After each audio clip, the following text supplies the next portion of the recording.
afternoon, everyone. Welcome to Breathmatters. I am Joan Shiflett, and it is my privilege to be the president of this wonderful group. It's good to see your smiling face on such a cold day. I am ready for spring. I'm actually headed off to San Antonio tomorrow, and it's going to be 80 degrees there. What a shock to the body. You got to have some humor, don't you? It is my privilege to introduce our speaker today. And let me just tell you a little bit about how I know Dr. S. Dr. S is actually my doctor. And in our casual conversation, it was very obvious to me that he wanted to do one big thing in this community, and it was to provide education. Well, my goodness, he was speaking to the right person to be able to do that. And so I'm blessed. I'll let Dr. S introduce himself. Why Dr. S? It's hard to pronounce his last name, and he's okay being called Dr. S. Thank you. Thank you. Thanks, John. I can call you John. Yes. Yeah. Hi. A very good afternoon. I go by my first name, which is much easier, and I'm from India, so usually we don't use last names in India, so I never had to bother about my last name until I moved to US, and I had to tell my last name every place. The most difficult part is when I try to call somebody and they ask my full name. It takes me forever to tell them. But anyways, I go by Dr. Sriram, but if it's easy to say Dr. S, that's totally fine with me. I'm a kidney specialist. I deal with kidney diseases. Along with that, my other interest is also treatment of high blood pressure. So I do both. So that's why the kidney and the blood pressure specialist. And I work at the VCU hospital. I'm working there since 23. So this is my third year now.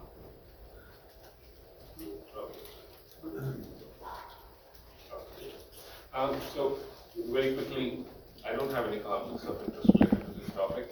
I had the help of ChatGPT while trying to make some of the images. And in some slides, you may see BP, blood pressure, it's the same thing. Okay. So, why does blood pressure seems hard to control sometimes? So, why does blood pressure often seem hard to control, whereas many times it's really not hard to control? It's there are like about 10 myths about high blood pressure, which I'll try to discuss in the next maybe like 30 to 40 minutes. Most of the times, what we call as uncontrolled blood pressure is really misunderstood. That it can't be treated, or it's just hard to control, but it's just the way the blood pressure is understood in the wrong way. So maybe it's not really a myth, it's more like a misunderstanding, which leads to this notion of uncontrolled high blood pressure. So we'll look at what these common misunderstandings are and how we can deal with them before saying that someone actually has a very high or a very poorly controlled blood pressure. Okay, so very common lines which I have been hearing from people over my 20 years of being in medicine. If I feel fine, my blood pressure must be fine. One good reading at the doctor means I'm okay.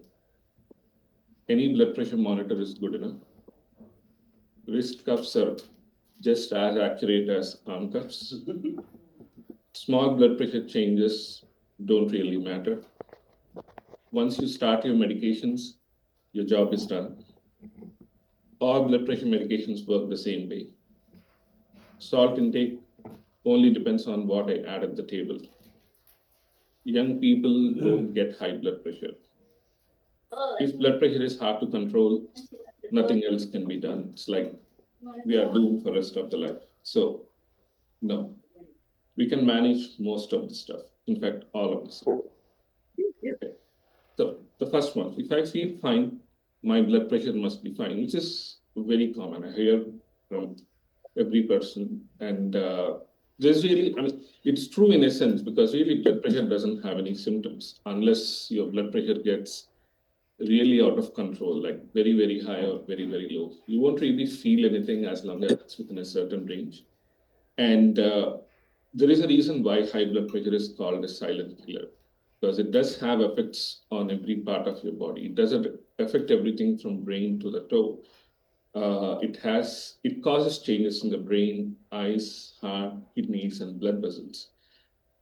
Most of the times, the damage that happens because of a high blood pressure is very slow and is very insidious. You won't even feel it unless it gets to a certain stage. And the main reason why we treat high blood pressure is obviously we are not trying to make the number look normal. We are actually trying to prevent these long-term complications which happen because of the high blood pressure. So feeling well doesn't always mean that blood pressure is controlled. If the blood pressure, if it slowly worsens over a period of say like several years, someone they can feel absolutely fine even if their blood pressure is as high as 200 or 220. They may not even feel anything. Second one good reading at the doctor means I'm okay. It's a very complicated slide, but I'm not going into too many details. The take-home point is, so this is what we call like a 24-hour blood pressure monitoring, meaning sometimes to better understand someone's blood pressure, there is a way that you can put the blood pressure cuff on, and this cuff will check someone's blood pressure for a period of 24 hours. So it takes readings by itself every 30 minutes during the daytime and every 1 hour at night. So you almost get like 40 to 60 readings in a full day. You kind of consider it as a gold standard way of understanding what someone's blood pressure is and how it varies in a day. So this graph kind of is a result of one of the 24-hour blood pressure monitoring. The only two lines that are of relevance, the Greek, okay. Yeah, so as I was telling, so this is based off on what we call like a 24-hour blood pressure monitoring. The only two lines that are relevant are the red line and the blue line. So red is your top number, is that 120 that we talked about, and the blue is the 80. So the systolic and the diastolic. So someone who is healthy, young guy, when we did the 24-hour blood pressure monitoring, this is what we see. So you don't see a straight line. So his numbers are not 120/80 the whole day. Depending on what the person is doing, you see some lows, you see some highs, but not too high. But again, and this small dip that you see here, that's where the person is sleeping. So when you sleep, your blood pressures naturally should go down by a few points. So big take home from this slide, your blood pressure is not a straight line. It varies throughout the day. One. Second, someone who has a history of high blood pressure, who is taking like multiple medications, this is what you can see. And the point of this is to make you understand that so depending on where you are seeing the person, where you are actually checking the blood pressures, you may be at the peak or you may be just seeing one low. So one blood pressure reading at a doctor's office may not really give you the whole picture. Okay? Same thing. This person has a high blood pressure whenever he goes to a doctor's office. Very common that we see. And the question always will be like, they are on blood pressure medicines, but they feel terrible when they go home. And when we do the 24 hours, this is exactly what we find in those patients where their blood pressures are very low at home. So they don't really have a high blood pressure. And this is off medications. So this is at the baseline level. They get anxious, which is common. They come to see me in downtown, and downtown is a terrible place to park and do everything. So it's very expected to see them.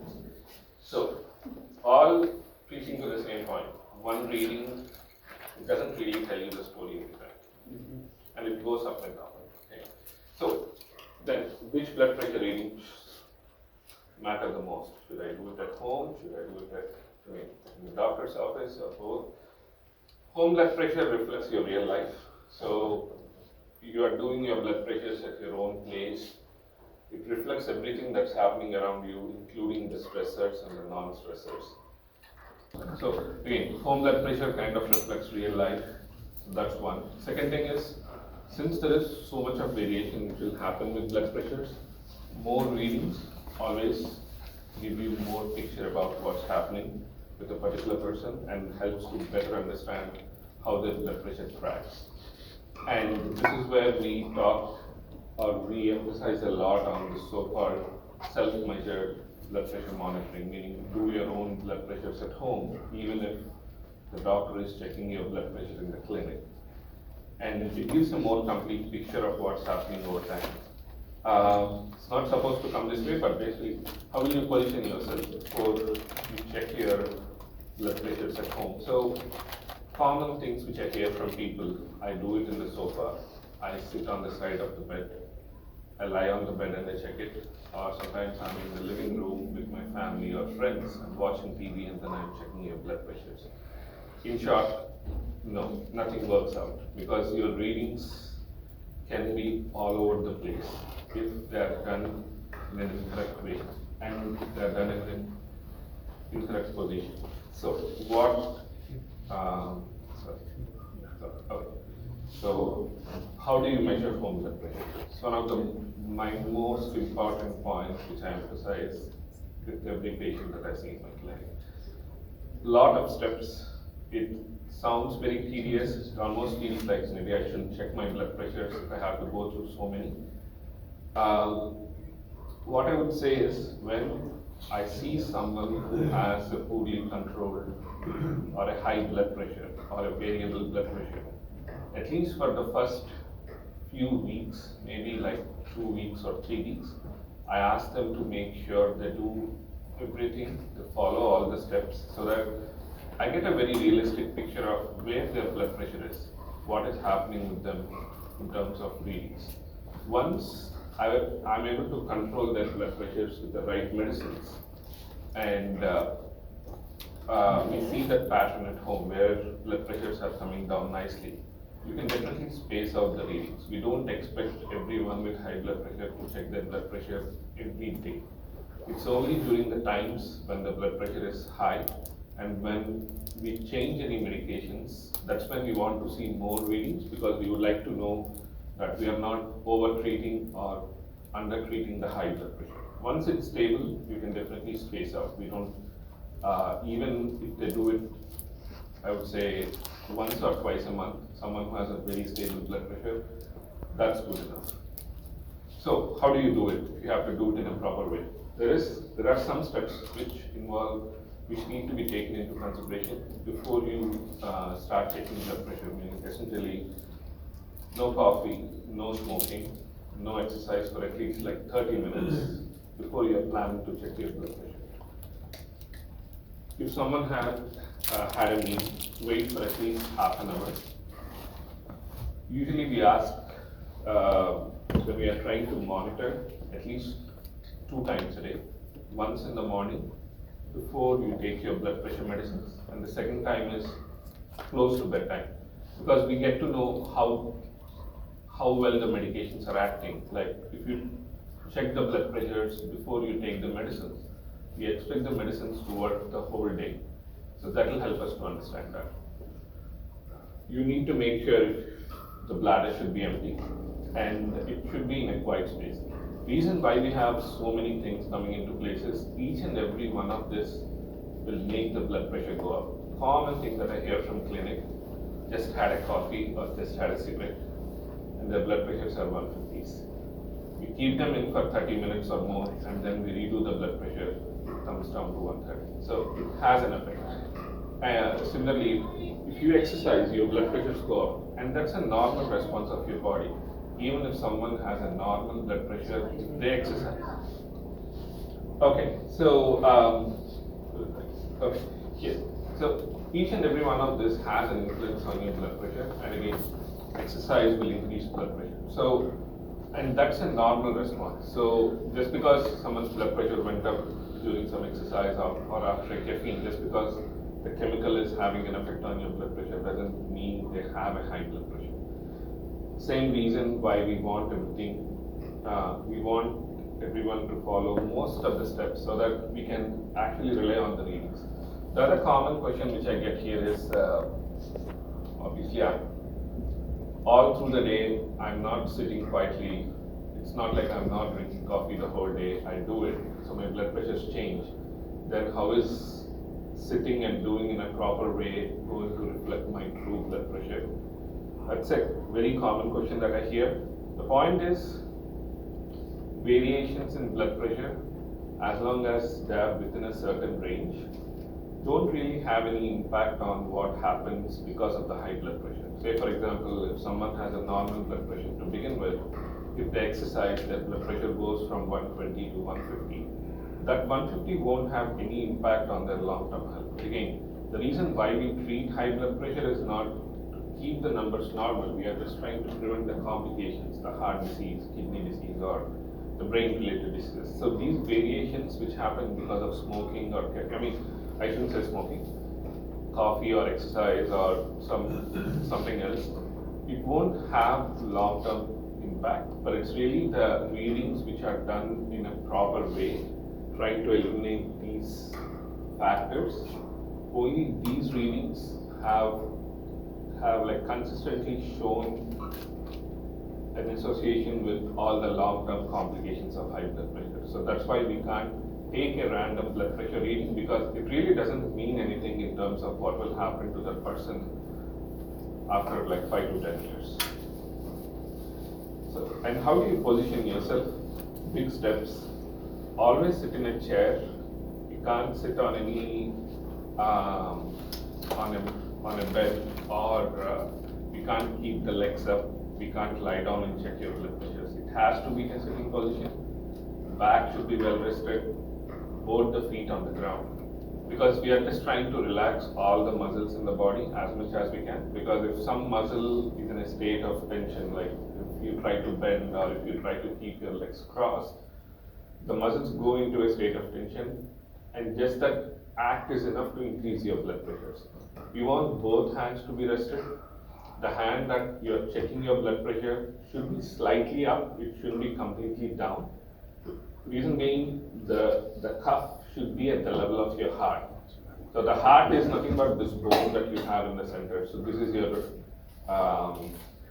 your indicator. So the cuff should go at the level of the bone. And then in this position, we want someone to sit at least quietly for at least 3 to 5 minutes. And usually we ask to take 2 to 3 readings, at least 2 readings. We always look at the average of the readings. We never look at one reading, because when you relax, when you are in a proper position, your blood pressures do go down. And these are the only numbers which really impact. If there can be an occasional person who has too much of variability in blood pressures. Usually it doesn't happen in most of the people. Maybe like I would say 3 to 5% have significant variation in numbers, because they may be having some underlying nerve problems which is causing this variation. In those cases, we very strongly recommend doing a 24-hour blood pressure monitoring to really understand this whole spectrum of blood pressure variation happening. But for the other 95%, this is good enough, and these are the only numbers which really have an impact on how we treat and really what matters to them. And this is pretty much what I discussed. And why do we do that again? So, whenever you try to not do one of the steps that I discussed, you can see the amount of variation in blood pressure that can happen.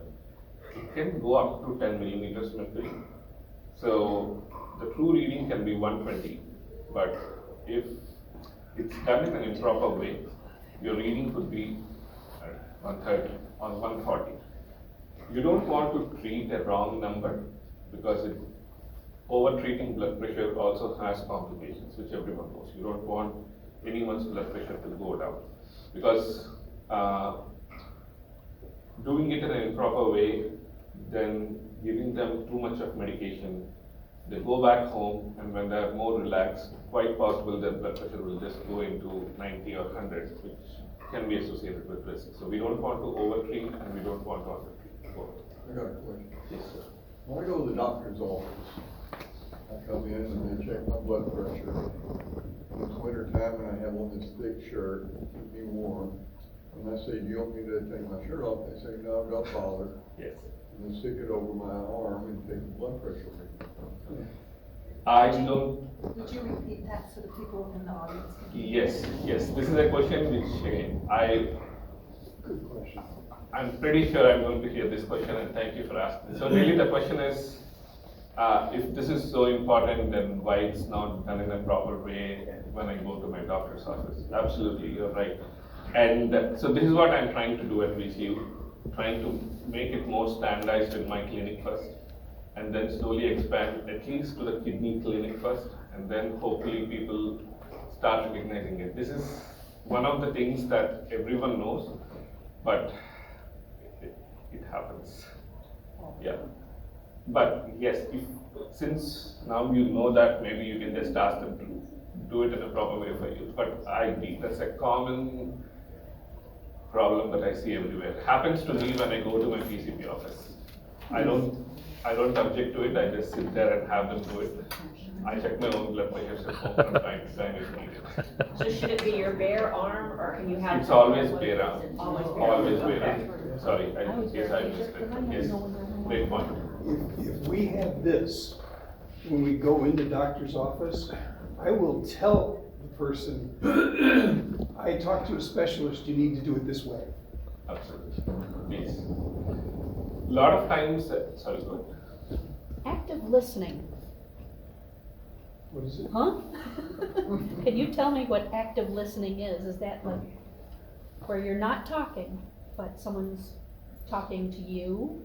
Yes. Or you're listening to TV, or? Everything. So when we say that you rest for 3 to 5 minutes, really it means you are staying quiet, no TV, no phone, no books, no music. And the way I explain to my patients is, if possible, try to sit alone in a room, because then you'll be the only person, and then no one else is talking. You only have 2 options, you either look out of the window or just close your eyes, but nothing else for 3 to 5 minutes. See, I know if I do that, I can actually lower my blood pressure. I'm sorry? I can actually lower my blood pressure by shutting down like that. Okay. And in case it's not possible to sit alone for various reasons, I understand. The only thing I would say is, whoever is with you in the room, just ask everyone to stay silent, and you don't talk with them. Because the common thing which happens is, you are sitting near the dining area, someone is watching TV, you are looking at TV, and then you are checking your blood pressure. Your blood pressure will change depending on what you are seeing on the TV. Wow. It's bound to happen. I think, when I hear the word active listening, it involves actually interchange of listening and clarifying and better understanding and maybe asking a probing question. So you're more actively involved as opposed to just sitting So you here are, and and working. doing nothing, yeah. Watching a movie that's really exciting, or a football game. I hate to tell you people, I don't I either. spent 30 years of my life smoking and drinking caffeine and Coke to get my blood pressure up. Yeah, good for you. Wow. And I'm in a world of hurt these days because I don't do either one anymore. Yeah. Wow. I'm lucky if I can get it over 105. Okay. What about the size of blood pressure cuffs? And this is the entire range of blood pressure cuffs that are available on market. You can see them on Amazon or any online site, or if you go into a big pharmacy, depending on the person in whom you are trying to measure the blood pressure. There is a way to find out which blood pressure cuff actually suits you, and you need to take the measurement of your midarm, and it's a one-time thing. Unless someone has gained or lost like several pounds, their arm circumference kind of stays the same for most of their life, or maybe with some variations. So depending on the arm circumference, we actually decide which cuff suits somebody. Why? If I use a small cuff for someone who actually needs, say, like a large cuff, I can make the blood pressures look falsely high. So the blood pressure could be 90, but it will be recorded as 120, just because a small cuff is trying to inflate. If I do it in the opposite way, very thin arm, but say I use a very large cuff, the blood pressure can be falsely low. So it could be 150, the true reading, but it can be recorded as 100 or 110. So even the size matters. For most people, it won't be an issue as long as you have an average size arm. But if you are at one of the extremes, you need to make sure you have the right cuff, otherwise it can cause false readings. So, more readings always give a clear picture.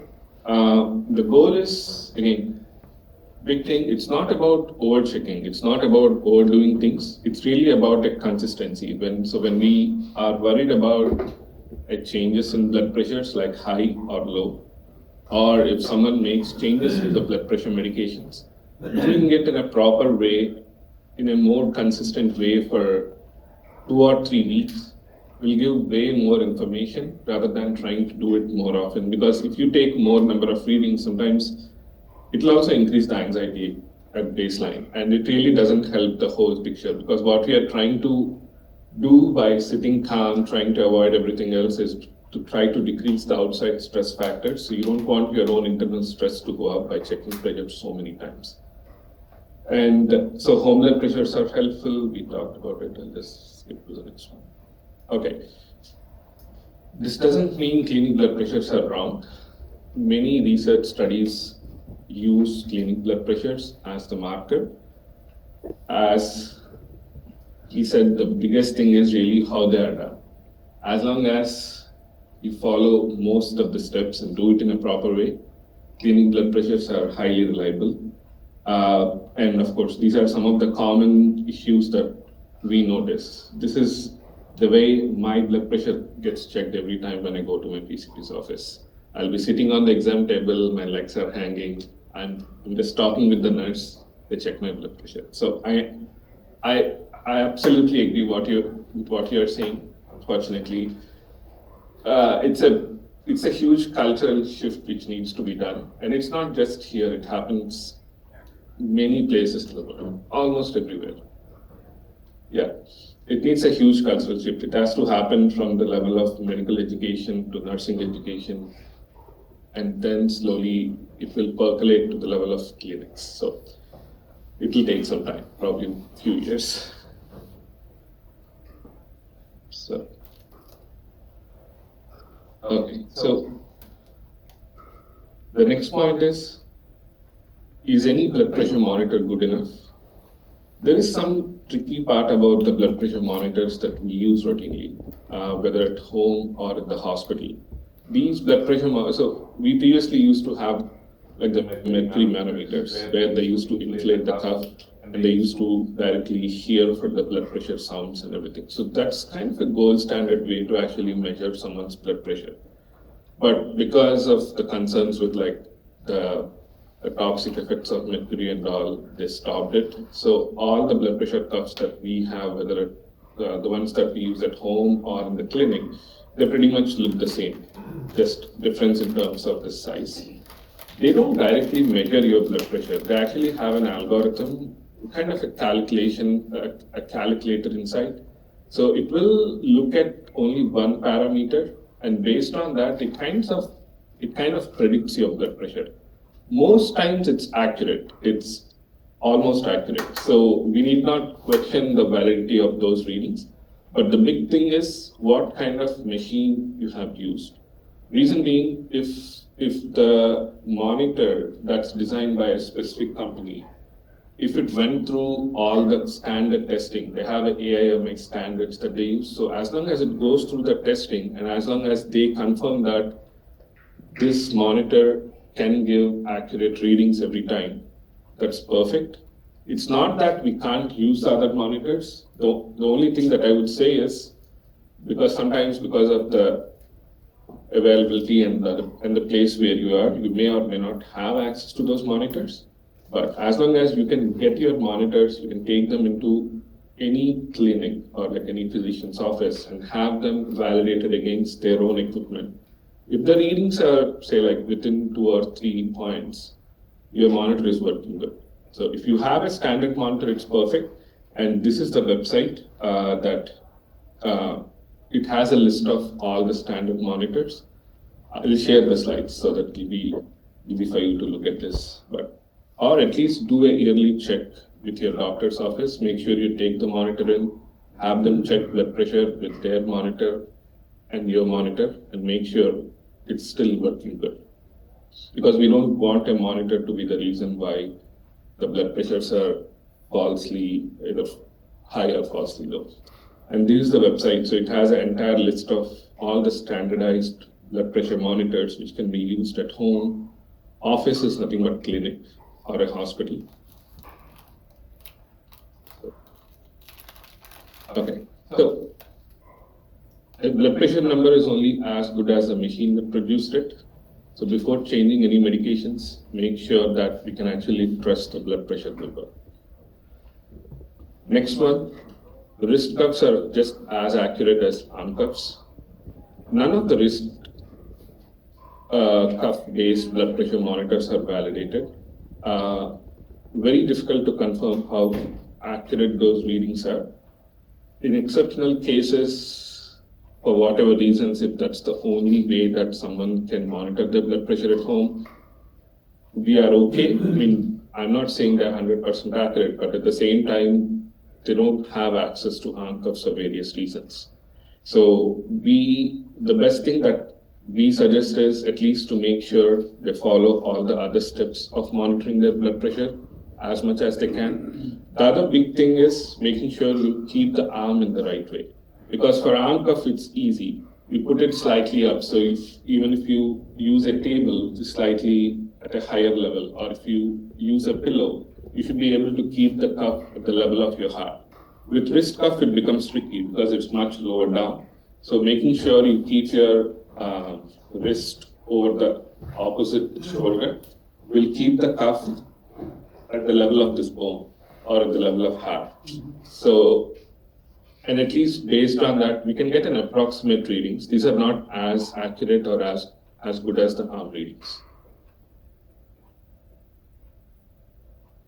Okay. Next, small blood pressure changes don't matter.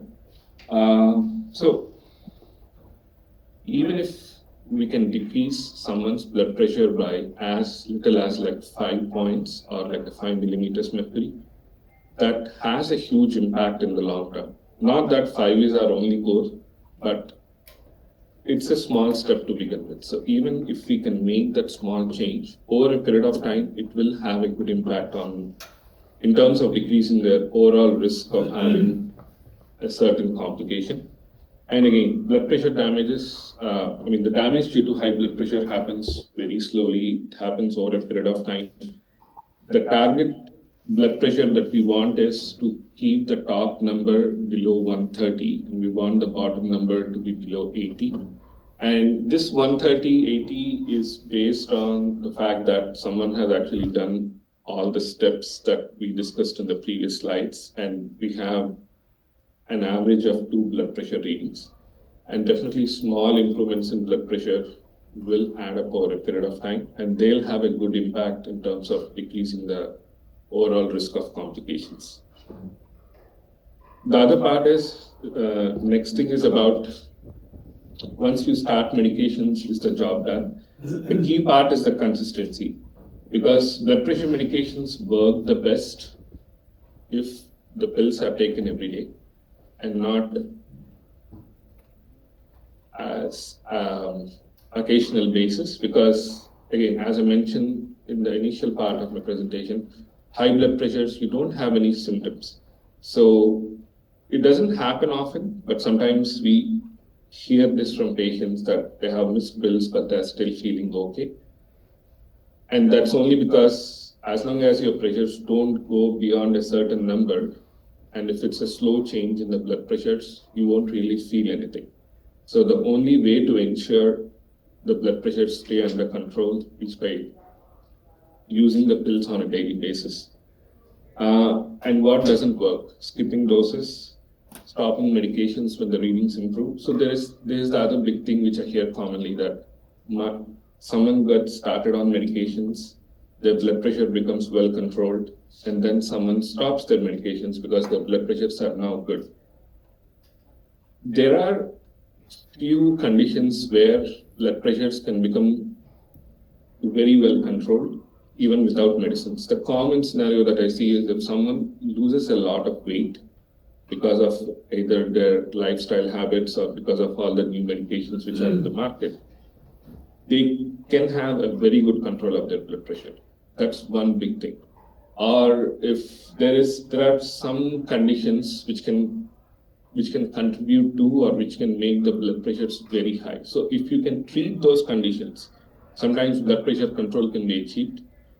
But other than these two circumstances, most times someone either has a high blood pressure or someone doesn't have a high blood pressure. So if you are diagnosed with a high blood pressure, not just based on one reading, but based on, say, like several readings over a period of few weeks to months. If every time you go to a doctor's office or at home, if you check your blood pressures and they're running high, means the person has a high blood pressure. The key point is they need to take medicines for the rest of their life, unless again, something drastically changes in the background, say like they lose a lot of weight, and that can really help with blood pressure control. But outside that, they need to be on some kind of a medication. Many times what happens is the medication that gets started could be a very high dose for them. And then the blood pressure gets too low. So then the blood pressure medication is stopped. But then what they really need is a lower dose of a medicine to just keep the blood pressures at a certain level. So we don't want that to happen because a lot of times this gets missed and it's misinterpreted as I can't tolerate blood pressure medicines, or blood pressure medicines just made me feel very bad. They dropped my blood pressure is too low, so I don't take the blood pressure pills. And after 10 years, we see some of them coming back with some kind of a complication because their blood pressure wasn't attended to properly over a period of decade. So the key point is to make sure that if such a thing happens, to follow up on it again in a few weeks, make sure the blood pressures are actually controlled before saying that my high blood pressure is cured, because that's a very rare thing to happen. And okay, and the next one is all blood pressure medications work the same way. There are two big groups of pills. I don't want to go into too much of the technicalities, but the key point is there are some medicines which are given one time, only one pill a day. And you see some of the blood pressure medicines which are given 2 or 3 times a day. And that's based on how long a pill will act in the body. So the so-called long-acting medicines that are given only as one dose in the day, either in the morning or in the evening, they work for a period of almost 20 to 24 hours. So that's the green curve that you see here. And when you are on those medicines, the blood pressure fluctuations are fairly within a very, very short range. There can still be changes at the time when the drug action has slowly, it's wearing off, but there is not so much of a fluctuation here. But if someone is on medicines, which are what we call short-acting pills, meaning you need 2 doses or you need 3 doses of those pills, there can be a lot of fluctuations in the blood pressures. And it's just hard to take so many pills, because this is not an antibiotic where you are done with some 5-day course or a 7-day course. This is something which someone has to take for their whole life. So the key point is to make sure to keep the medicines to a minimum possible, so that the chance that someone will take the medicines on a long-term basis will be much higher. And except in very few conditions, I almost always ask people to take all pills at the same time. Some people may not tolerate, but it happens in maybe, I would say, like 10-15%. The other 85 to 90%, they do tolerate taking all the pills at the same time. So this makes sure your chance of missing any doses is very, very less. And try to keep it to long-acting pills as much as we can, so that the chance of missing doses will be to a minimum possible. And also, you don't want those fluctuations to happen. Like in case you miss a dose and someone is on a short-acting medication, there can be a sudden spike in the blood pressure when the medication starts wearing off from the body, which we don't want to happen. Next, about salt or sodium. We have time. slightly. Interruptions. Go ahead. So I can go ahead. Yes. Okay, perfect. Okay, so some misunderstandings or myths about salt. So salt and sodium, I'll be using them in the same context. So essentially, salt is equal to sodium. So common thing which I hear: sea salt is healthier than table salt. The common thing is the Himalayan salt, which is hyped up a lot. Any salt is essentially the same. There is no difference whether it's a pink salt or a rock salt or table salt. They do the same, they have the same effect on the body. Unless you are having something called a low sodium salt, which is a completely different thing. All the regular salts have sodium in it. The low sodium salt has, in addition to sodium, it also has some potassium in it. So that's how you're trying to decrease the amount of sodium that goes into your body. So that is sometimes referred, not in every person, but in some people, it has an advantage. Second thing, I don't add salt, so I'm not eating much salt. This is valid in eastern part of the world, where most of the food that they eat is from the kitchen. So they cook the food and they add salt to the food. So most of the salt comes from what you add to the meal. Western half of the world is very different. Most of the salt or sodium that comes is already in the food. Even if you don't add anything to the food, you're already eating way more salt just because of the way the food is processed and packaged. And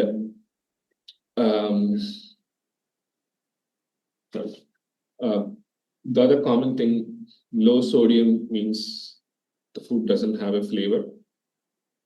In kidney world, like when someone has a kidney disease, we talk about it all the time. There are many websites in the kidney world where they actually emphasize this, how to do a special kind of cooking for people with kidney disease, because they are way more sensitive to the salt that they can have in food. Especially if someone is on dialysis, it makes it even harder. So there are special ways of cooking using spices, garlic, vinegar. This is just a slide based on some information which I gathered from the internet and from ChatGPT. It may not reflect the diet patterns of everyone who is in this presentation today, but in general, from what I hear from patients, so a typical breakfast, when they have the average kind of food, this is the amount of sodium that goes at 600 to 900 milligrams. And if it's a typical lunch, it's anywhere up to 1000 milligrams. So just between breakfast and lunch, without dinner, without snacks, we can expect a salt intake of up to 2000 milligrams. And the cutoff is for a whole 24 hours, it's 2300 milligrams. So that's mainly because of here there is no extra salt being added to the diet. It's just what's already there in the particular food which is contributing to it. And what's the concern with a high sodium or a high salt intake? So twofold. So one is sodium itself will cause a high blood pressure, or high salt will cause a high blood pressure because of the way it affects on your body. The second thing is, if someone has a very high salt intake or a high sodium intake, the action of some of the blood pressure medicines that we use will go down by more than 50%. So you may be taking the exact same dose of medicine, but if one person is eating low salt and if the other person is eating a high salt intake, the effect of the blood pressure medicine is way more in someone who has less salt intake. And there is a way we can actually estimate how much salt or sodium is going in. Sometimes, depending on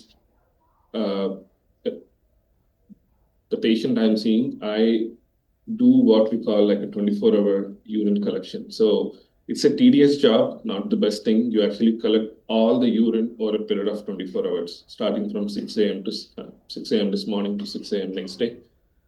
as long as it's done on a stable diet, on some stable doses of all the medicines, it gives a near accurate picture of how much salt or how much sodium is going into your body.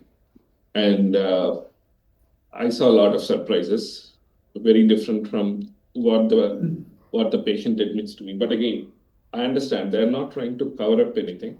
It's just that they don't even realize they're getting so much sodium or salt into their body. So, What does a higher level of sodium in your body, how does that increase your blood pressure? What physically is taking place yeah, in your body that is causing? that's a great question. So sodium is a way. So simple terms, sodium holds on to a lot of water in the body. If someone is eating way too much sodium or salt, you can kind of think of it like a sponge. If there is water, if there is sponge, the sponge will hold on to all the water and the sponge will expand. A very similar thing happens in your blood vessels. If you have too much of sodium in the body, it kind of prevents losing too much water from the kidneys. So it will just hold on to all the excess water in the body. That's why in some conditions, like for example, if someone has a kidney disease, a more severe kidney disease or a heart problem, if they eat a lot of salt or sodium, you see that they get swollen or they have trouble with breathing. Sodium acts like a sponge. It just holds on to water. And even if someone is taking some blood pressure medicines, what we call fluid pills, which will make you pee more to get rid of the excess water and salt, they can only act so much if someone has too much salt in the body. And they also have some other effects. They make the blood vessels become narrow, which will also increase your blood pressure sometimes. Do you salt anything? Do I? Absolutely. Yes, I do it. For now, my blood pressure is fine. So, but I guess eventually,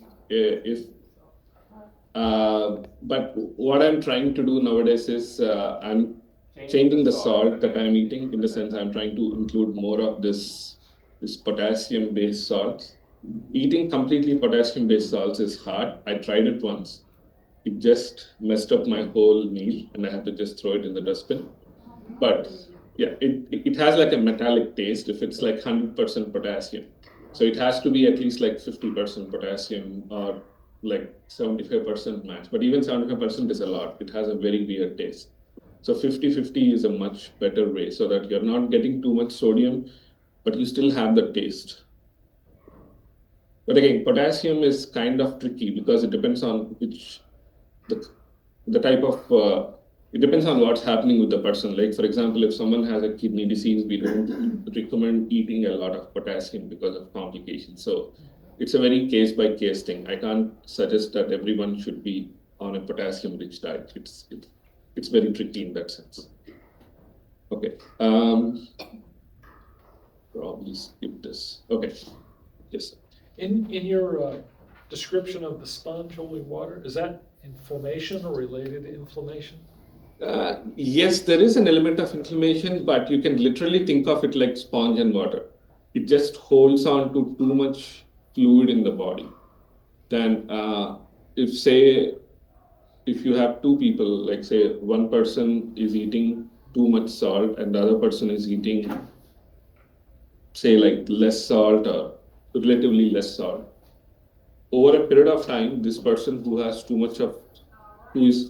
eating too much of salt will gain too much of fluid in the body over a period of time. It doesn't harm you until you are of a certain age, because if you are young, your blood vessels can expand, they can stretch, so they can accommodate all the excess fluid. But once someone crosses 50, then their blood vessels start getting rigid, means more tight. So when that excess fluid starts going into these tight blood vessels, they can't stretch anymore. So then the blood pressure starts going up. You won't have swelling every time. For swelling to happen, there should be some other problem in the body at the same time. So a lot of times you don't see swelling, doesn't mean there is no excess fluid in the body. You can have way too much fluid in the body without seeing any swelling, unless someone has a heart disease or a kidney problem or something. Okay. Young people don't get high blood pressure, so absolutely not. See a lot of young patients in my clinic, 18 years, 20, 20s, early 30s with high blood pressure. It happens in about 1 in 4 adults in the age group of 18 to 39. And as per the US Preventive Task Force, they do recommend yearly monitoring for blood pressure in everyone who is at least 18 years or more, at least once a year, to make sure they're not going into this high blood pressure spectrum.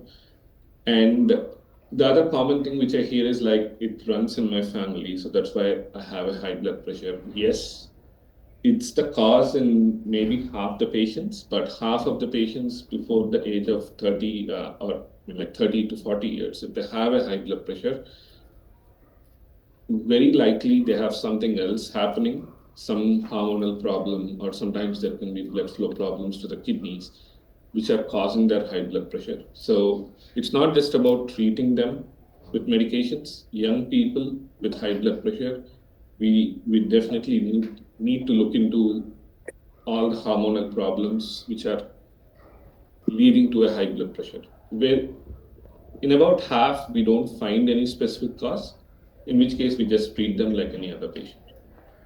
And young patients, the other risk is they're exposed to these high blood pressures for a much longer period of time. If someone gets blood pressure at 20 years and another person gets blood pressure at say like 60 years, if both of them live up to 100, this one who is 20 is exposed to this high blood pressure for like 80 years, whereas the 60-year-old guy is exposed only for 40 years. So the damage will happen more in the younger patient than in the one who had onset at 60. So trying to treat them at a much earlier stage and trying to keep the blood pressures as low as possible is way more relevant for the younger person than the adult. What's there? I think it's my last 2-3 slides. Okay. Then the last thing, if blood pressure is hard to control, nothing else can be done, and it's often labeled as a resistant hypertension, meaning hard to treat high blood pressure. Key thing that I always make sure, because this is the most common reason why someone gets sent to my clinic for for management of high blood pressure. Almost always I'll find some problems related to the way they're monitoring their blood pressure, the kind of blood pressure machine that they're using, or the kind of cuff that they're using, or they probably are just on the wrong medication, in the sense that short-acting versus long-acting medicines.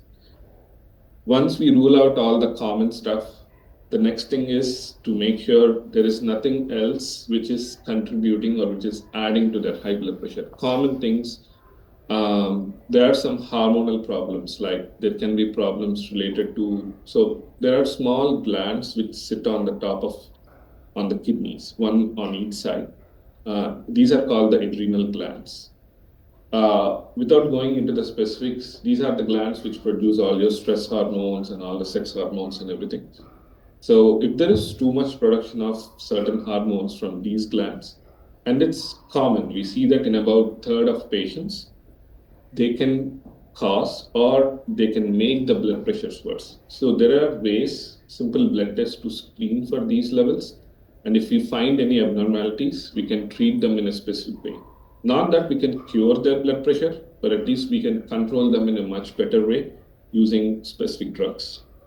Similarly, common things, sleep apnea, alcohol, weight, and now we have medications for weight loss, and that's a big thing because weight loss has a huge impact on blood pressure, and not just blood pressure, also on the control of diabetes. Sometimes they need a specialist to make a difference, and we have newer treatment options like at VCU at the MCV hospital. Now we have a technique called the renal denervation. Again, in simple terms, what it involves is there are some nerves which connect your kidneys and the brain. We have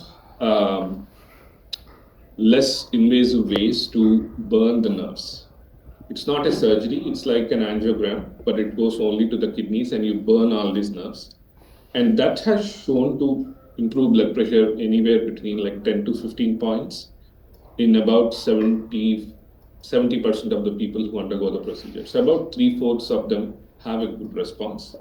And we are now doing the procedure at the VCU hospital almost for the past 8 months now. It's done by cardiology, the heart doctors, but it has shown benefit. Again, it's not for everybody, but yes, there are people who will greatly benefit from this procedure. And yeah, we have a great cardiology team who can do it in a very effective way. So just changing all the statements that we discussed in the initial slide. Most of the uncontrolled blood pressure that we hear about is actually misunderstood. It's not untreatable. So high blood pressure often has symptoms, even while it causes a silent, often has no symptoms, even while it causes a silent damage. There is a variability in blood pressure. So multiple readings over a time, especially if done at home, will give a much accurate picture of someone's blood pressure. Having a validated, well-tested device matters.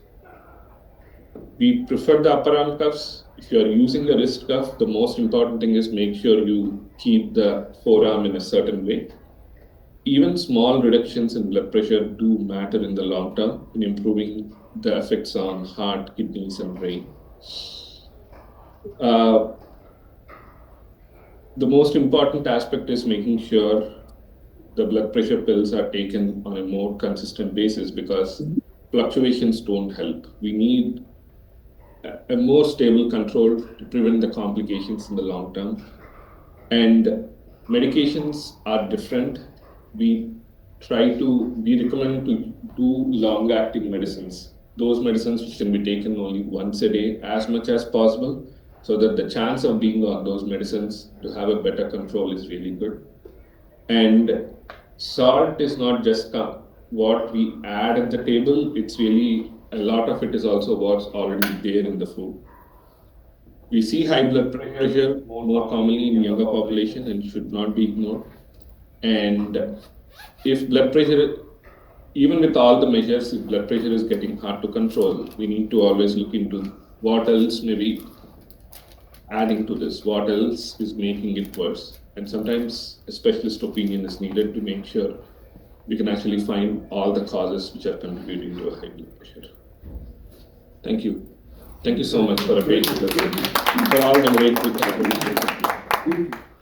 Thank you. Is drinking water really important? So, simple terms, there are some conditions where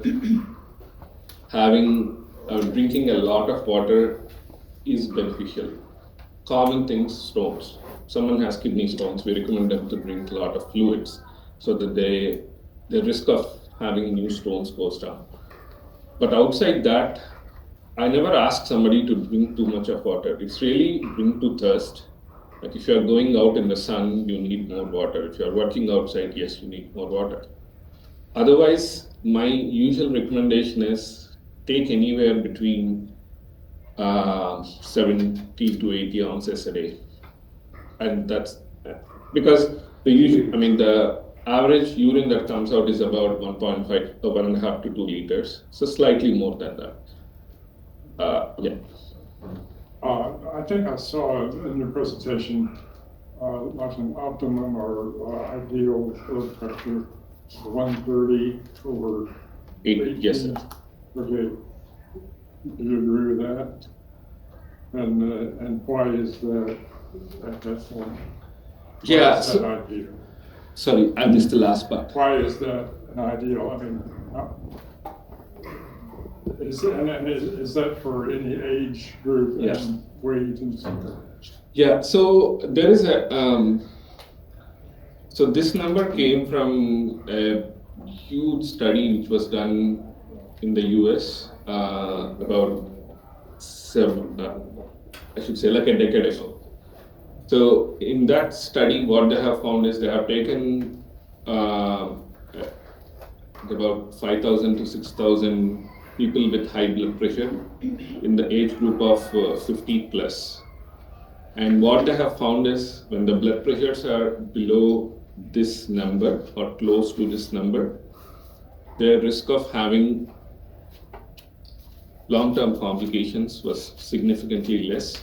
In fact, to your question about age, those who are 80 plus in this particular study, they even had a lower risk of having a mild dementia when their blood pressures were close to this target.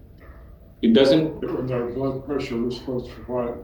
When it was getting below? It was below this 130 or 80. Okay. It doesn't mean everyone will qualify for such a tight blood pressure monitoring, because if you look at the study itself, they haven't included some people, like for example, if someone is bedridden for a long time for whatever reasons. There are some people, say for example, if someone has like a Parkinson's disease, when they stand, their blood pressures go down.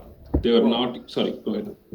When one takes the blood pressure oneself, how low